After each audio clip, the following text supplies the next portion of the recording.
Hey there, I'm Mark, and welcome to another episode of Pickleball Today.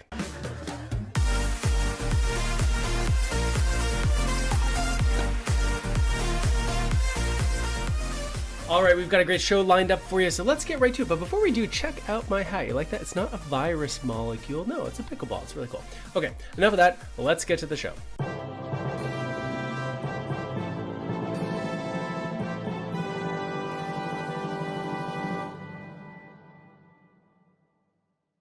All right, so here on Pickleball Today, we often talk about advanced pickleball. We talk about things that you might aspire toward, things you might try to do, ways you might try to play, tactics you might want to use, all that good stuff that really advanced players do. And not because I expect you to be a really advanced player, although we know some of you are out there, but because we want to inspire you to improve and try to show you some of the things you might want to do. But that being said, I know that we have a lot of people who are brand new to pickleball who are still watching this show. So that's why today we're going to talk about 5 things you can do as a new player to get better at pickleball. All right, so one of the things you got to know is that pickleball is not really a game about hitting the ball. I mean, it is about hitting the ball. You do hit the ball, but pickleball is primarily a game about movement. You can have the nicest swing in the world, but if you're not well set up to the ball, then it's going to be hard to do much with it, right? So pickleball is a game about moving more than it is about hitting, and that's really important. When you step on the pickleball court, you need to think about that. We don't need to, but you should think about this. This is a moving game. I've got to be ready to chase the ball. I have to expect that I'm going to have to move to the ball, that I'm going to have to chase it. Not that it's going to come nicely to me just where I want, but then I'm going to have to find a way to get there. And sometimes it'll be pretty, but sometimes it won't be pretty. That doesn't matter. You need to think about pickleball as a game about movement. And just by starting that way, starting with that as your original premise, that it's a moving game, is going to help you be a lot more prepared. And this is true whether you're returning serve or you're coming to the line. Maybe you're up at the kitchen already. Maybe you're getting lobbed. Maybe the ball is coming at you and you've got to move out of the way. Maybe you've got to stretch. Maybe you've got to reach. I don't know what it's going to be. But if you prepare yourself to move, you're far more likely to have success. Okay, tip number 2, it doesn't have to be pretty. You just need to get one more ball in play than your opponents do. That's how you win the rally, right? Just put the ball in the court once more than the other guys do. It's not really the highlight reel shots that are going to determine which team wins the matches and which team loses. Sure, it feels nice to hit that great winner that lands perfectly on the line, or that super volley that is just out of the reach of your opponents, whatever it might be. Those are great. But really, when it comes down to it, pickleball is about putting the ball in the court once more than your opponents.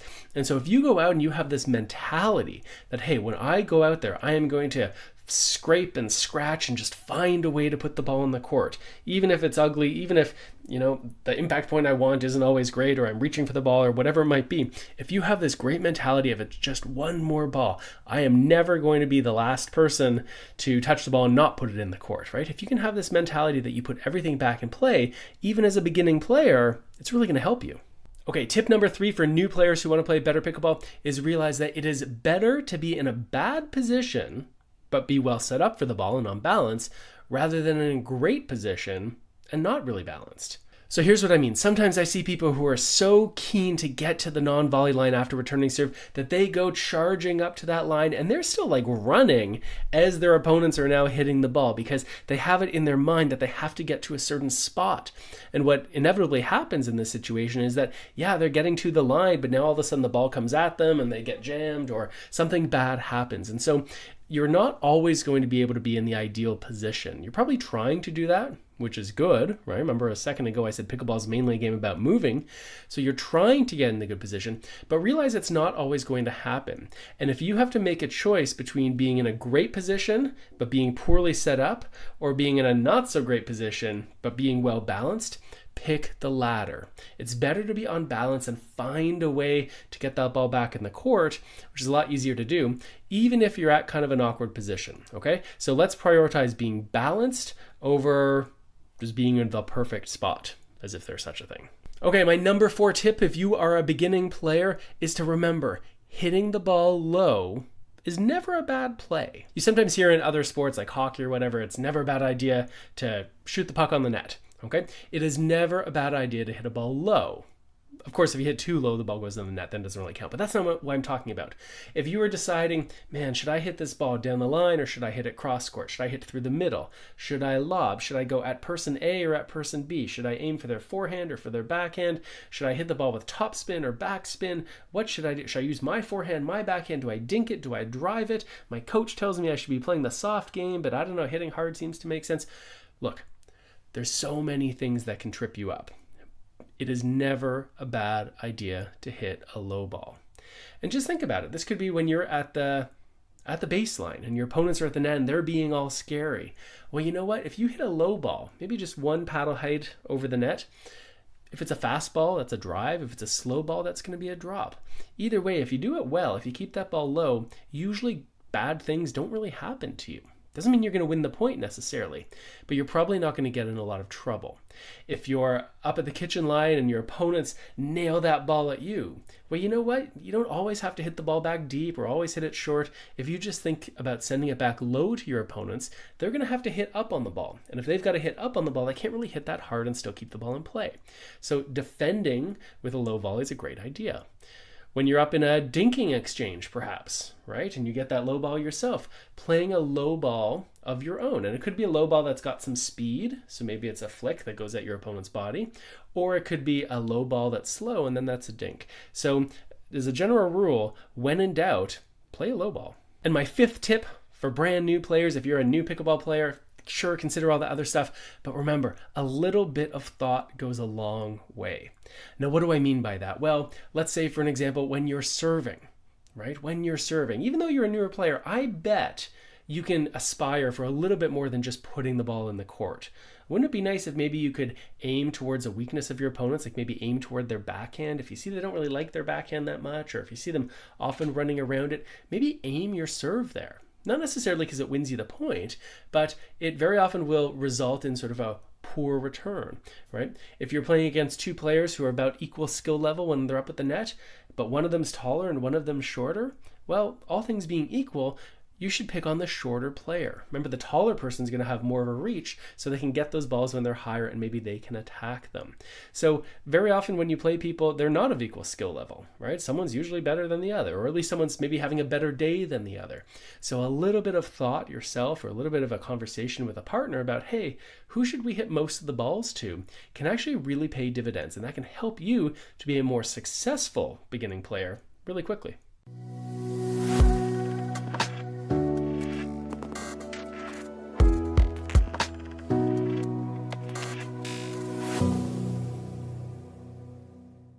Let's talk about bangers. Bangers, those hard hitters, those power players, people who smack that ball any chance they get. What should you do to play those bangers? And if you look on the internet, there's a million articles out there. There's videos. You can go to clinics, how to beat bangers. I mean, we teach those clinics. How do you beat bangers? All this stuff. So bangers, or we could just say hard hitters, because it doesn't really matter to me when that ball is flying at me at 50 miles an hour. It doesn't matter if that person is officially a banger or if they're just a hard hitter or a power player or whatever, right? The ball is coming fast at me and I need to be able to deal with it, or rather you need to be able to deal with it. So what are your best options? Okay, so we're often told that we should slow down the game, slow down the ball. When you're playing those bangers, they want to hit hard, they want you to hit hard, so you should slow it down. But is this really great advice? I don't think so. And here's why. Let's imagine that you're the banger and I am your opponent. And I'm very scared of you because you like to hit really hard and I have trouble handling it. And you bang that ball at me and I say, oh, you know what? I read somewhere you should always slow it down against the bangers. That's what you should do. So what happens? Well, you bang that ball at me and I get my trusty Maxima. That ball comes flying at me and I say, I'm going to slow it down. And so what do? I soften my hand, okay, and that ball comes and it goes up and so slowly and gently. But you know what? You know what the problem is?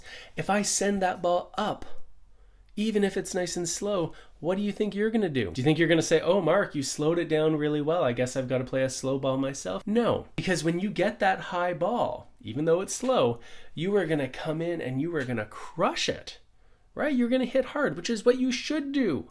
That is what we should do when we receive high balls, is we should hit them on a downward trajectory and hit them hard and take away our opponent's time to react. Now I might say, whoa, banger. You're not following the rules.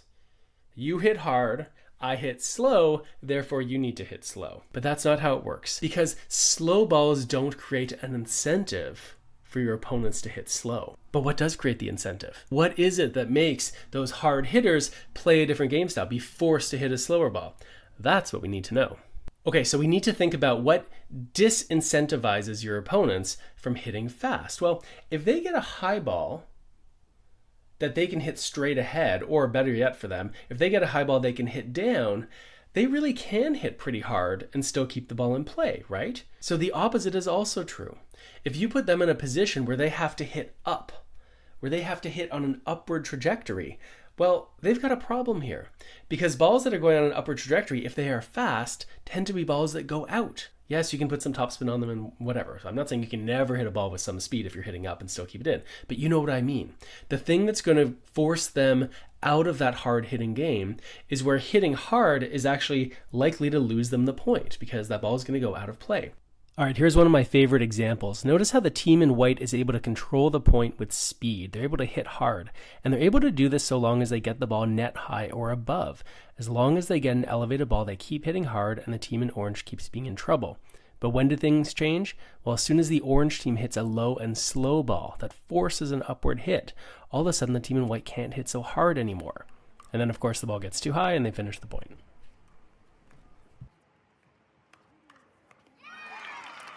So the trick is against these hard hitters isn't necessarily slow it down, but it's to get that ball lower. Or as one of my pickleball students once said, Mark, I've got to low it down, not slow it down. And that's right. So when you're receiving this fast ball, whether you hit that ball back with some speed of your own or hit it slowly, that's actually not so important. What's important is that you put the ball down low enough that the opponents have to hit up on it. They've got to hit with an arc, because if they hit with an arc, that ball is going to go flying out, right, if they hit it too fast. So then what do? Well, they're forced to hit a slower ball. Maybe not totally slow, but a slower ball, and that's good for you. Okay, so that's the trick. When those fastballs come at you, don't think about slowing it down. Think about lowering it down.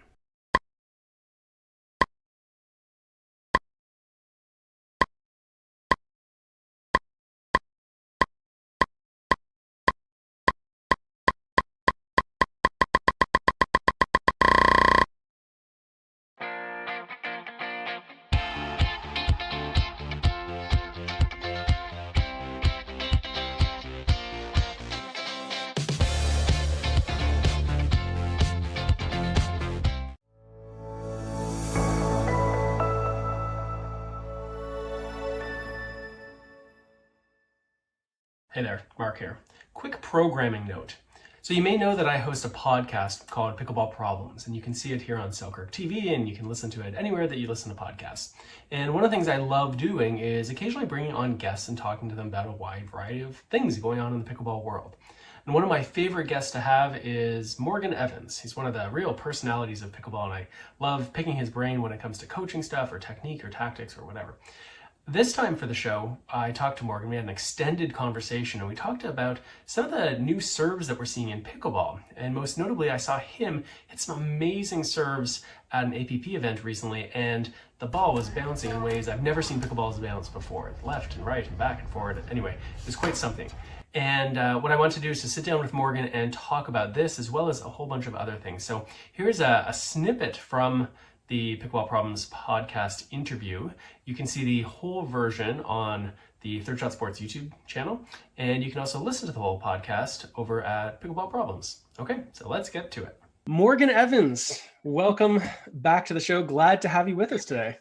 Thank you, Mark. Pleasure to be here, mate. Okay, so there's lots I want to talk to you about. You've got lots going on, and I'm always curious. You're, one of the busiest men in pickleball. But before we get too far down this road, I was watching a tournament this past weekend. It was the APP event in Los Angeles that you hosted. You, along with Kim Jade, hosted this tournament. And to be honest, Morgan, you did something that I thought was kind of rude. I generally think that when you host a tournament, you're not also supposed to win it. Usually you let someone else win the tournament, but instead you, along with Jay DeVilliers, went ahead and just took home gold. Yeah, look, it was rude. I'm not a very nice guy. I kind of moonlight as a decent bloke on occasions, but It was a fantastic event, and Jay, firstly, thanks to Pat Smith for backing out in the last minute. When I got the call from Jay, it was definitely a resounding yes, please take me.